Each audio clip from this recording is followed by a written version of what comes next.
Madaling araw ng May 5, 2016, sinalakay ng mga tauhan ng Batangas Police Provincial Office ang bahay na ito sa loob ng isang exclusive subdivision sa Santo Tomas, Batangas.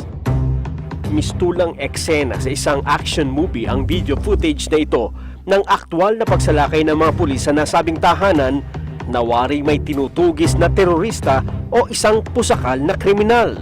Winasak ang pintuan, pati mga yaya na may dalang mga batang inaalagaan, tinutukan rin ng baril. Aming sunod doon, ang kanilang sistema, ng kanilang manner, the manner they conducted the search, no? Parang hindi nag-search sa baril, parang ang intention na yata patayin na yung nakatira, no?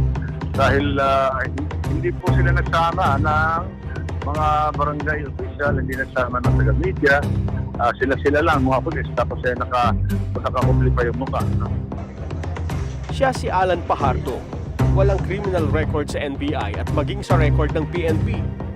Siya ang hepe ng Mayor's Anti-Crime Group sa Tanawan, Batangas. Kilala siya sa lugar bilang crime buster, lalo na laban sa mga sangkot sa iligal na droga.